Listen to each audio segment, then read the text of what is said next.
Alternatively, if you happen to know how to change the IP address or in what file the DNS servers are configured, also let me know, because I haven't figured that out yet.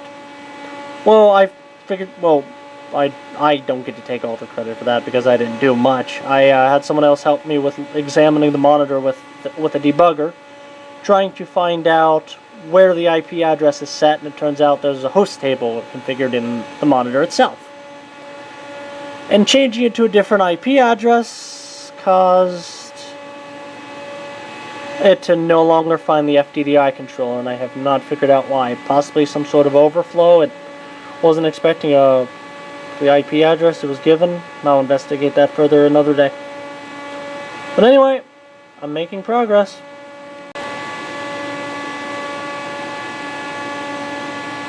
Okay, here's the changes I made.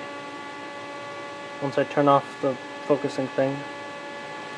Okay, I first set the first off I killed Wolf, because that's going to start sending me all kinds of messages about ARP for GW failing. Because it does expect there to be a gateway, and I haven't quite figured that out yet. But it knows how to access the internet. That much it knows. Then I set the terminal to disable lowercase to uppercase translation, so I can type it more easily and more comfortably. And then I changed the DNS server to be my local DNS server. Now, if we do something fun like this,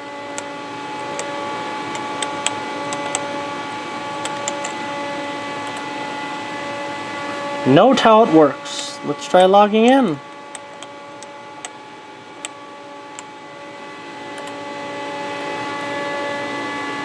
Looks like it's working right. Don't ask. I'm not quite sure what the 550 is about. Let's do a directory listing. That is most definitely a normal GNU FTP server. Oh, and the precision for the transfer speed. And here's something cool.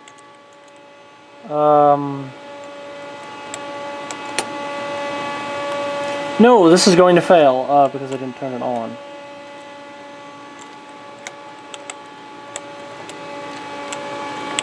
I need to log all the terminals on, or well, allow them all to log on. I am sure my operator name is Corey. And now if I do the fun part, which is go to Windows 3, or 3 if I can type, then I want to go to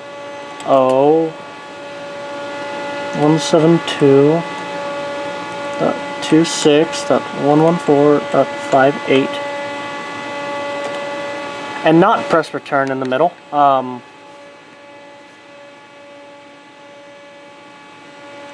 Let's try that again.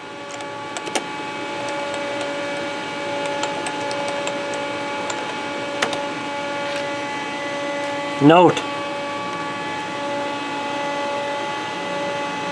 khh.vzbi.com.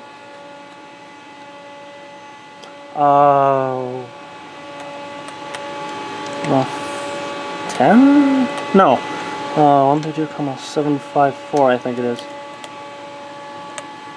If I can remember the password for the account I created.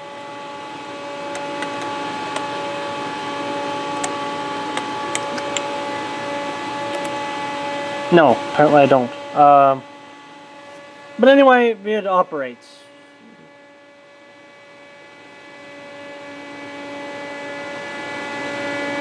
Anyway, as you can see, it responds to FTP. I can log in, you have to trust me on that. I just, of course, can't remember my password once I try and make a video of it.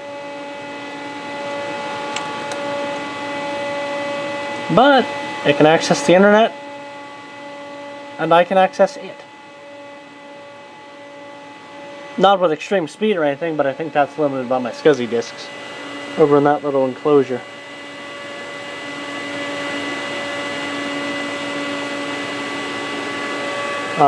Bridged through that, which I don't remember putting that angle last time I was working. I must have done that though.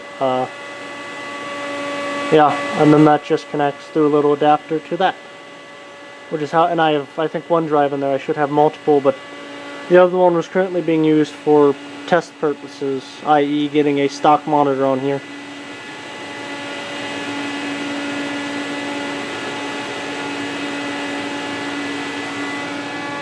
So, all that's left is getting Telnet on here because there is no Telnet client or server.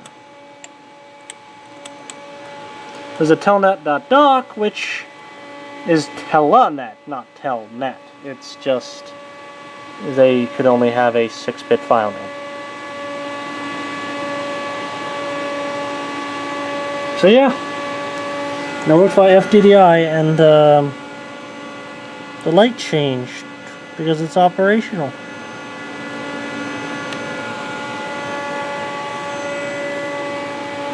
I do intend to replace this with something more permanent eventually. It's just, this is what I had operational at the time. It didn't have a network card conflict with having a million cards in it. Or it could just be a generic bus glitch on that I didn't investigate fully. But anyway, this works, so I'm not really going to complain much. Hope you enjoyed this video. If you have any further questions, feel free to ask. Hello! I have successfully gotten FDDI operational. I've been able to access the internet. I have NAT operating properly. There is no Telnet server, which someone is currently working on writing. And there is also no Telnet client, so I will have to demonstrate FTP.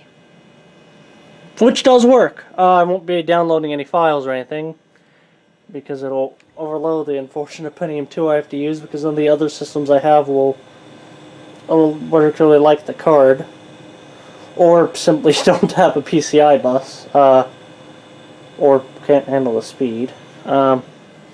Anyways, connected up to the primary channel over Cat5, so I should say I'm doing CDDI for copper, distributed data interface.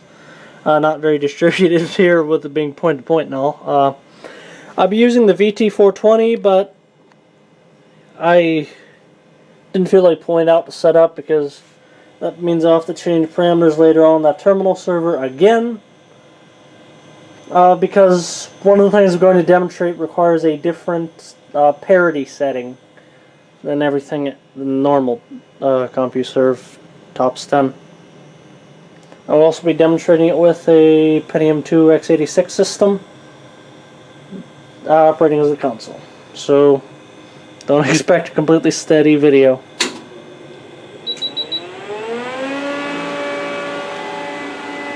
Sit down and shoot. And remember how to use my camera.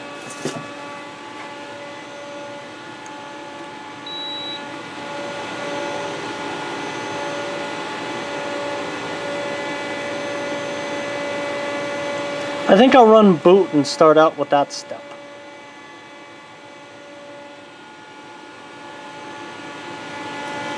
Because I think you'll be interested in this.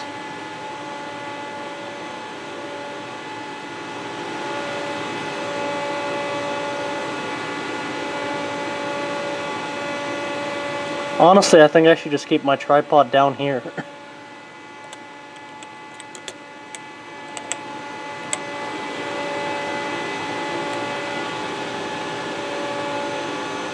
That is a stock, to some extent, deck boot. That is the structure name I'm using for my temporary staging disk. I believe it's in 1,2.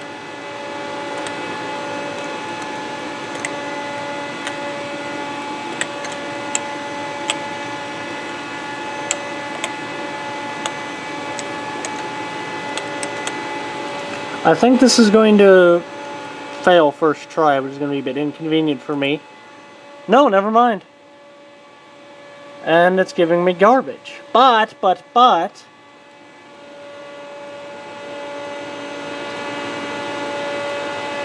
it's structured, meaning it's not garbage, it's a misconfiguration. Which is why I have this other session open. I want to set port 8, which is the one the SC-40 is attached to character size.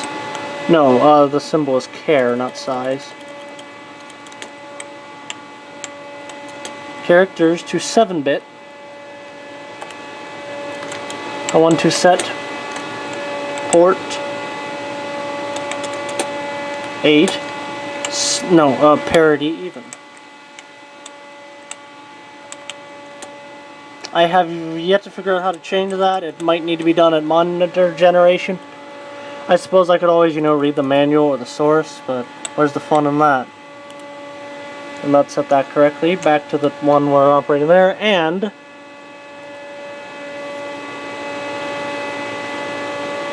a stock TOPS 10 monitor reload reason prompt. I'm going to give it OPR, and if I can type,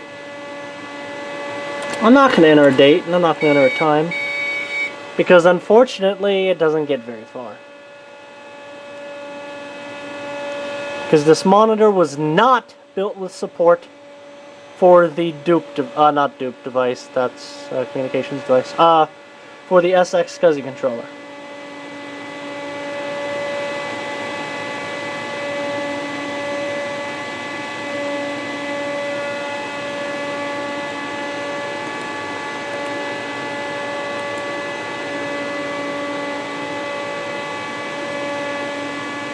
It's also not stock, it's one I built.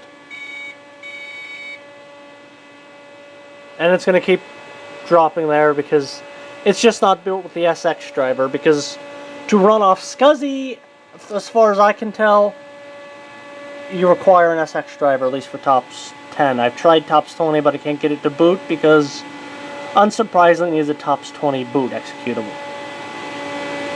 Or I'm just doing something very, very, very wrong. My bets are more on the former, because I have a feeling that the TOPS 10 boot does paging in a way the TOPS 20 doesn't quite like. I'm still working on testing that in emulation. Because I just need a simple way to bootstrap it from the TOPS 10 structure, because I haven't yet figured out how to boot stuff from tape. Because the tape bootstrap currently doesn't make things particularly happy.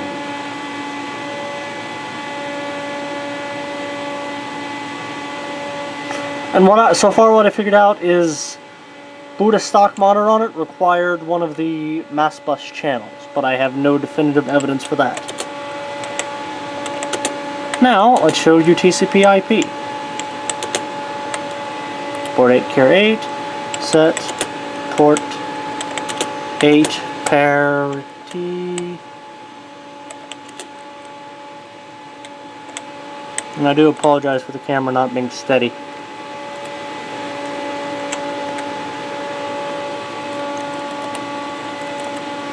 Okay, now how am I going to do this? I need to halt it with one hand.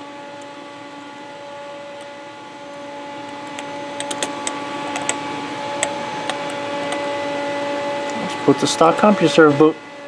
Well, not stock CompuServe boot. It's a very old modified version it's a modified version of a very, very old boots. With KI paging. Not KL style, KI. Which is why my attempts to run it in an emulator for easier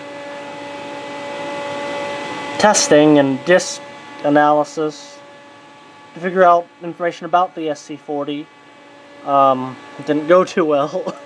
Although KLH10 does have support for a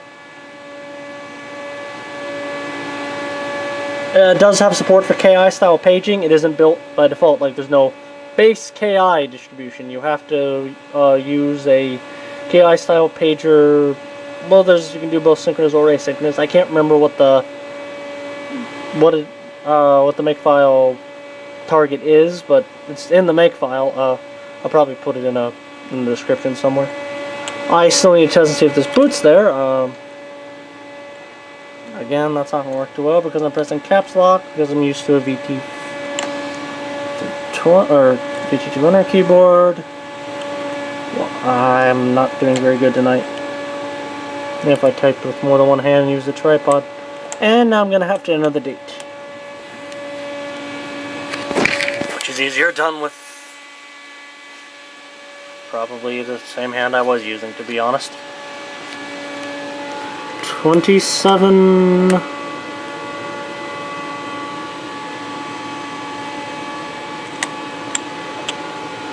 27 May 2015. I think it's about 2200, probably earlier than that. Has it really been more than a day? Yes, it has, believe it or not. Why? I am sure. I am sure. Gonna ask me if I want to be an operator again. Or, not ask me if I want to be an operator, who the operator is. Then it goes to its normal job auto start procedure.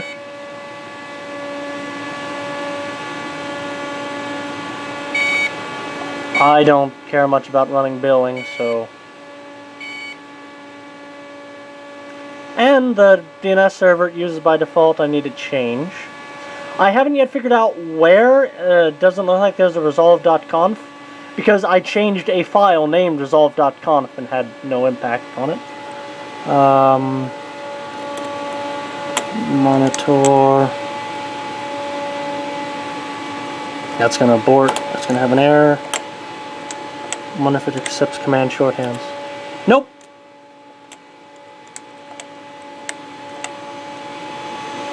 I'd rather run Tops 20 on here, but I don't mind this version of Tops 10. Okay. No, I want TDNS. Okay, I'm pausing the video here so I can make a couple changes that are particularly boring.